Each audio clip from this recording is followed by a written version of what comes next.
안녕하세요. 반갑습니다. 오늘 분석할 LIT는 한국인이 가장 많이 투자한 테마 ETF입니다. 지금부터 이 2차전지 ETF의 투자 알고리즘을 정확히 파악하고 긍정론자와 회의론자의 주장을 숫자 기반으로 살펴보겠습니다. LIT는 2010년 7월에 출시된 패시브 ETF로 지금까지 약 10년 이상 운용되었습니다. 운용 수수료는 0.75%로 패시브 평균보다 많이 높으며 운용 자산 규모는 약 6.5조 원입니다. 배당은 6개월마다 지급하는데 최근 배당 수익률은 0.14%로 아주 낮네요. LIT의 운용사는 미래에셋 계열사 글로벌 X로 저번에 분석해드린 고배당 ETF QYLD 그리고 글로벌 가치주에만 투자한다는 SDIB와 동일합니다. 이 글로벌 X는 LIT를 통해서 수많은 리튬의 전 밸류체인에 포함된 기업들에 한 번에 투자할 수 있다고 강조하는데요. 전기차의 핵심 부품인 2차전지의 원재료, 리튬의 밸류체인은 이렇게 5가지 단계로 구분됩니다. 하나씩 설명드리면 첫 번째 단계는 리튬 광산에서 원자재를 채굴하는 것입니다. 리튬 광산에 대규모 생산시설을 설치하고 장기간 원재료를 채굴하면서 리튬의 가격 변화에 수익성이 매우 민감하게 반응하는 특징이 있습니다. 그 다음은 리튬의 재련과 소재를 생산하는 단계인데요. 첫 번째 단계인 리튬 광산보다는 상대적으로 적은 투자로도 생산이 가능하기 때문에 한국에서도 그렇듯이 중소기업이 많이 포진해 있습니다. 네 번째 단계는 리튬 배터리를 제조하는 것으로 대표적으로 LG화학, 삼성 SDI, 파나소닉 등의 2차전지 대기업들이 있습니다. 그리고 마지막으로 리튬 배터리가 포함된 제품, 즉 전기차를 소비자에게 판매하는 테슬라나 BYD 같은 회사들이 있죠. 정리하자면 LIT는 리튬 및 2차전지 관련 산업 전반에 성장세에 올라타고 싶은 투자자들에게 기회를 제공하는 컨셉입니다. LIT의 종목 선정 알고리즘을 보시면 먼저 높은 리튬 매출 비중을 차지하고 있거나 리튬 매출의 비중이 적더라도 이런 매출이 절대적 규모에서 큰 기업들이 선택된다고 하는데요. 이렇게 추려진 기업들은 껄끄러운 투자 규제를 받지 않고 시가총액과 유동성이 충분한 기업들의 실제 투자가 집행됩니다. 투자 종목 수는 약 20에서 40개 정도로 구성되는데 현재는 41개의 기업에 투자하고 있습니다. 각 종목의 편입 비중은 시가총액에 따라 결정되지만 아까 보신 5종류의 리튬 사업 중에서 어디에 해당되냐에 따라서 상한선이 다르게 적용되는데요. 이와 관련해서는 뒤에서 더 자세히 보겠습니다. 국가별 투자 비중은 중국이 압도적으로 높은데요. 이는 중국이 리튬 산업 단계별로 대부분 절반 이상의 높은 점유율을 확보하고 있기 때문입니다. 상위 10개 종목도 한번 보시면 미국의 테슬라, 한국의 삼성 SDI, 일본의 TDK 외에 나머지는 모두 중국 기업들로 구성되어 있습니다. 그렇다면 LIT의 투자 핵심 요소인 주가 수익률은 어땠을까요? 출시 이후 기준으로는 연평균 10%, 최근 5년은 30%인데 코로나가 터지기 직전 2019년 말 기준으로 보면 거의 2년 동안 연평균 91%라는 경이로운 수준을 기록했습니다. 최근에 이런 급등 이유는 뒤에서 숫자로 더 자세히 보겠습니다. 그럼 지금부터 LIT에 대한 긍정론자와 회의론자들의 관점을 보겠는데요.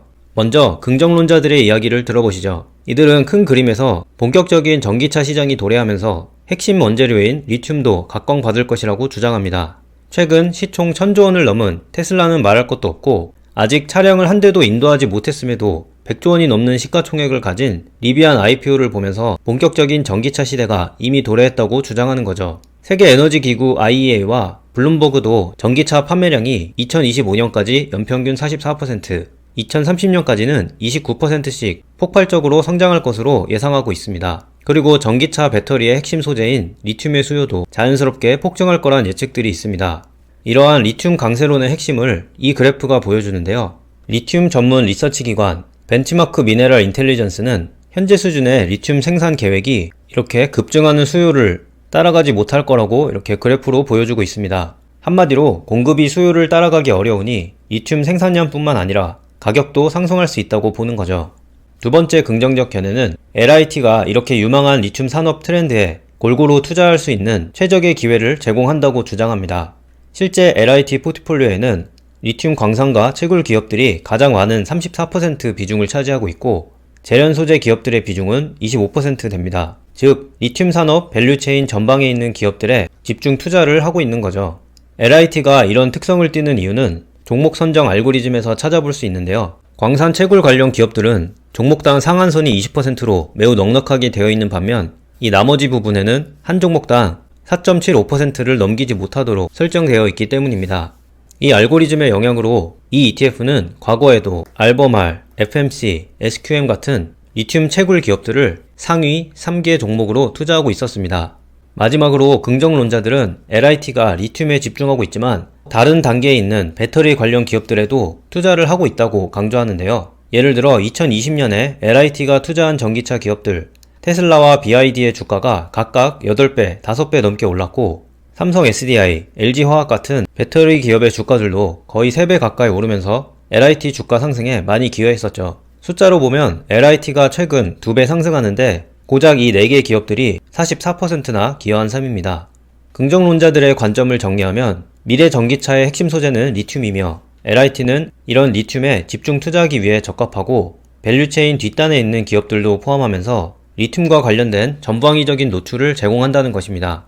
그렇다면 LIT를 부정적으로 보는 회의론자들의 입장은 어떨까요? 먼저 이들은 LIT가 리튬 원자재 가격에 과도하게 노출된 것을 우려합니다. 예를 들어 2021년에는 리튬 생산 기업들이 LIT 주가 성장에 높은 기여를 했는데요. 비교적 덜 알려진 중국 기업 강펑을 통해서 리튬 가격 변동이 어떤 영향을 미치는지 보겠습니다. 강펑은 현재 LIT의 탑 10에 포함된 글로벌 3위 리튬 생산 기업입니다. 시가총액은 37조 원이며 중국뿐만 아니라 호주, 아르헨티나, 멕시코 등 전 세계에서 리튬을 채굴하는 기업이죠. 지난 10년간 강펑의 매출액은 지속적으로 증가했는데 2017년을 기준으로 영업마진이 급등락하면서 이렇게 영업이익도 함께 변했습니다. 그리고 중요한 건 최근에도 마진이 다시 상승 사이클을 향하고 있는데요.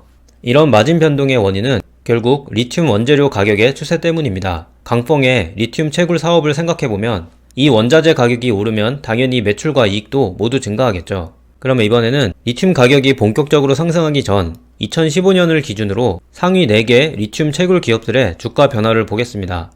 이렇게 리튬 가격이 오르는 사이클에 2018년까지 주가도 함께 올랐고 리튬 가격이 떨어질 때는 이 4개 회사의 주가도 함께 떨어졌습니다. 그리고 2021년에 급등한 건 역시나 리튬 가격이 급등했기 때문이었고요. 즉 LIT는 이런 리튬 생산 기업들에 많이 투자하기 때문에 이 원재료의 가격에 직접적인 영향을 크게 받을 수밖에 없습니다. 회의론자들이 우려하는 게 바로 이 점인데요. 그들의 걱정을 그래프로 보시면 전기차는 이렇게 꾸준하게 폭발적으로 판매량이 증가했음에도 불구하고 2018년부터 2020년까지 리튬의 가격이 65%나 급격하게 빠진 사례가 있었던 겁니다. 이런 현상은 전기차 리튬 산업의 특수성이 아니라 원자재 산업의 특징으로 석유 산업에서도 볼 수 있는데요. 지난 수십 년간 석유의 사용량은 이렇게 지속적으로 증가했지만 이 주황색 선으로 보이는 원유 가격은 코로나 사태 이전에도 다양한 이슈 때문에 급등락을 했었습니다. 이처럼 원자재 가격은 단순히 사용량이 이렇게 늘어난다고 해서 가격이 무조건 상승하지 않고 금융시장에서 가장 예측하기 어려운 변수 중 하나로 손꼽힙니다. 그렇기 때문에 LIT 포트폴리오의 절반가량이 이런 리튬 가격 등락에 직접적인 영향을 받는 주식들로 채워져 있다는 건 분명한 단점이라는 거죠. 이런 회의론자들의 두 번째 이슈는 LIT 종목들이 시가총액은 높지만 실제 영업 성적으로 봤을 때 우량한 기업들은 별로 없다는 건데요. 모닝스타에 따르면 이 ETF의 77%는 라지캡이고 19%는 미드캡으로 분류될 만큼 규모가 큰 기업들에 많이 투자되어 있습니다. 하지만 그럼에도 불구하고 실제 지급되는 배당금을 보면 매우 불규칙적인데요. 우량한 기업이라는 정의가 사람마다는 조금 다를 수 있지만 이렇게 매년 주주들에게 주는 배당이 엄청나게 불안정한 모습은 확실히 우량한 혹은 안정적인 기업과는 거리가 있어 보입니다.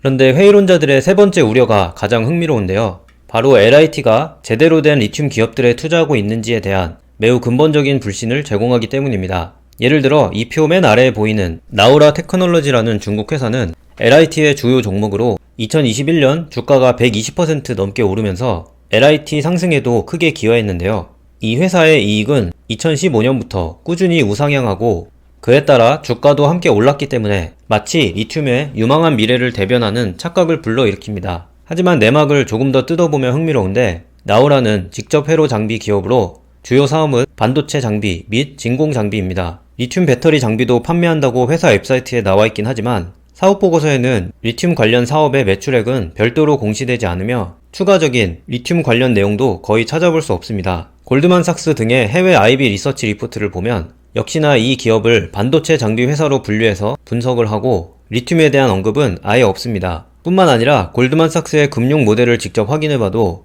2018년까지는 리튬 관련 매출이 아주 작은 비중으로 있었지만 2019년부터는 아예 리튬 관련 사업에 대한 언급조차 없습니다. 한마디로 나우라는 반도체 중심 기업으로 보이며 최근 5년간 EPS를 쭉 상승시킨 동력도 중국 반도체 산업의 설비 투자 증가 때문이지 리튬과는 별로 상관이 없다는 거죠.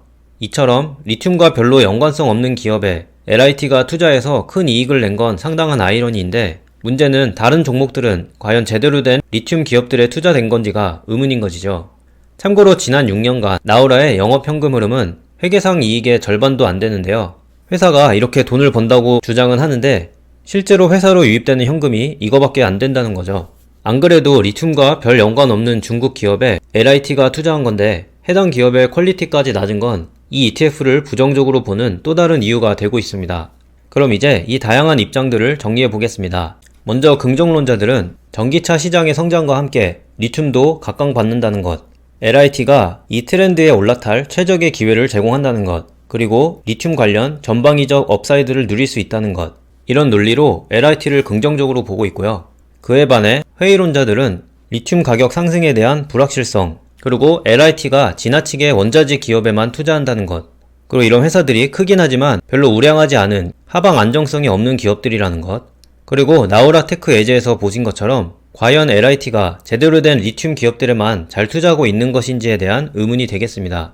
마지막으로 제 견해를 정리해드리면, 임박한 전기차 시대의 도래와 이와 관련된 2차전지 산업이 크게 성장할 거란 기대감은 다양한 투자자들의 관심을 이끌기에 충분하다고 생각합니다. 특히 최근 세계 물류가 불안정한데 여기에 전반적인 인플레이션까지 고조되며 리튬 같은 원자재의 가격이 단기간 더 급등할 가능성이 있다는 월스트리트저널의 분석도 이번 주에 나왔었죠. 하지만 아까 보신 대로 원자재 가격의 향방은 매우 예측하기가 어렵고 그 추세 또한 장기간 지속되기보다는 이렇게 단기적인 급변동이 많이 나오는데요. 실제로 LIT의 주가를 투자 시점별 1년 주가 수익률로 봐도 최근 2년 새 엄청나게 급등한 것이지 출시 이후에 거의 8년 동안은 매우 저조한 성적을 냈었습니다. 요즘 많은 개인 투자자분들이 전기차 테마 투자에 많은 관심을 가지고 있어서 앞으로도 몇 개의 시리즈로 전기차 테마 ETF들을 다룰 예정이지만, 이런 테마형 투자는 큰 비중의 장기 투자보다는 포트폴리오의 일부만 보수적으로 투자하는 게 안전하다는 생각입니다. 마음 편히 우량 종목에 장기 투자하고자 하는 분들을 위한 투자는 확실히 아니겠죠. 어쨌든 다음에는 오늘 본 LIT보다는 조금 더 밸런스가 잘 된 전기차 ETF를 소개해드릴 예정입니다. 오늘도 시청해주셔서 감사합니다.